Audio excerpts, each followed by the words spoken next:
Hi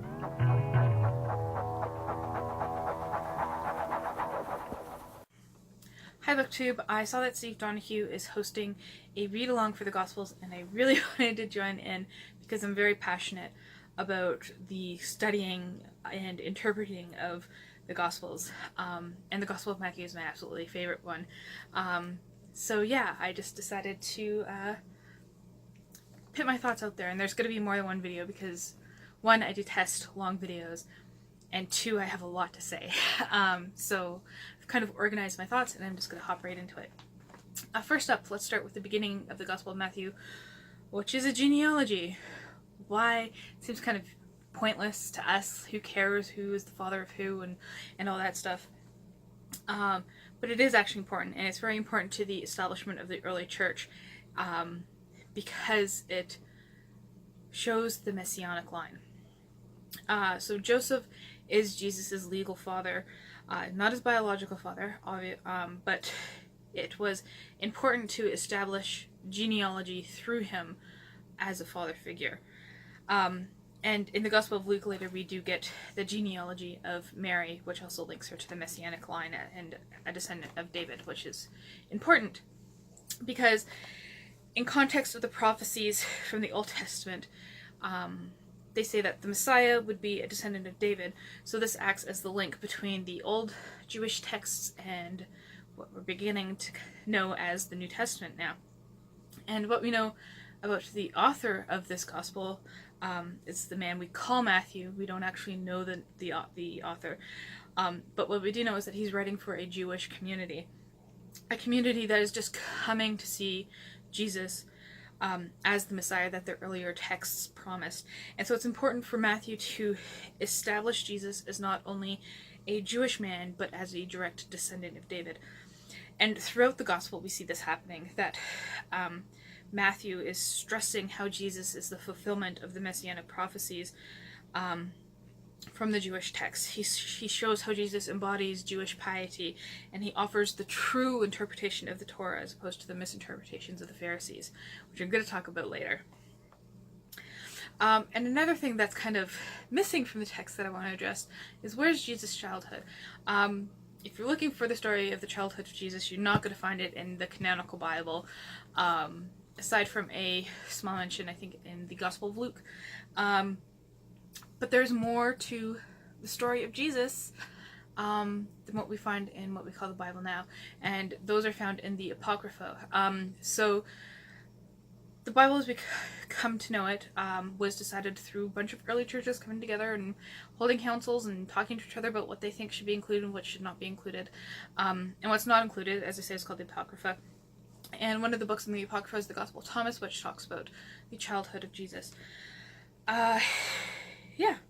Okay, so now I'd just like to talk about the stories. I need to provide a bit more context here. These writings, this may come as a shock, are not necessarily 100% fact.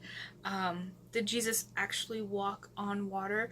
I don't know, and I'll even argue that it doesn't matter, because most of these stories are metaphors, and we see Jesus himself using parables to convey meanings and stories, and perhaps the authors of these texts took inspiration from that and also used parables to convey messages.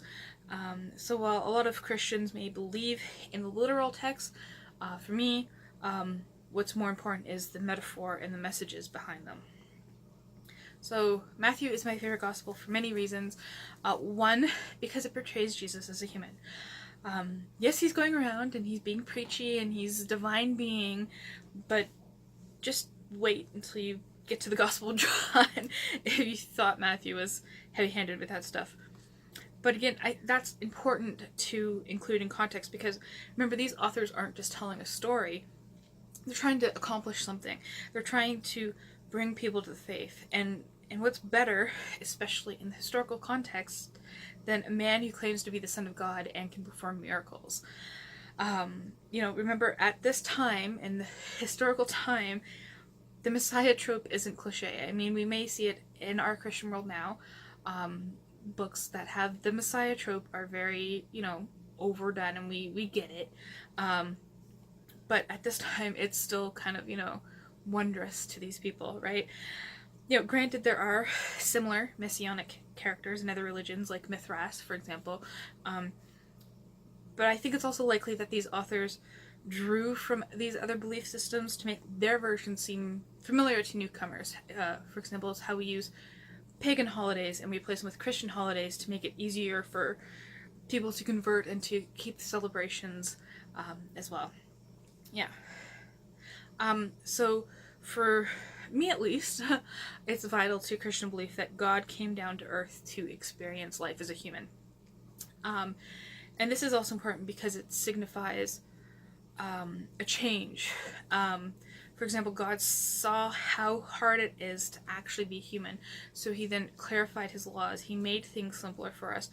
And we see this particularly in Matthew, I believe, as Jesus often confronts the Pharisees and Sadducees, who were the Jewish religious elites, and corrects what they misinterpreted from the Jewish texts. So, for example, in Matthew 12, Jesus outright asks them if they've even read the story of David, and then corrects them on how inflexible and misinterpreting they are, without realizing that God is a God of love. And even in the Old Testament, God had said, I desire mercy and not sacrifice. I want flexibility. You don't have to follow the rules if they aren't merciful, if they aren't suitable. This is also the testament where we see Jesus was corrected by a lowly Canaanite woman, and I want to stress the fact that it was a woman who corrected him here. Because again, context is important. God's intention for the Messiah initially was to have him save the Jewish people, and all non-Jewish people, or the Gentile people, could be damned, you know, but this woman changed his mind. I think that's very important. So she's a gentle woman who reminds Jesus that even though she's a dog in his eyes, she can still eat the scraps off his tables. And Jesus goes, you're right. What? I was wrong? You're right. And this story serves to remind us that, you know, everyone's called to Jesus, and that Jesus had faults. And I think that's really cool to see. Yeah. Another great story that reminds us of Jesus's humanity is when he gets angry in the temple. It's a very human emotion. When we see a God's anger, it is not manifested in the same way as it is here.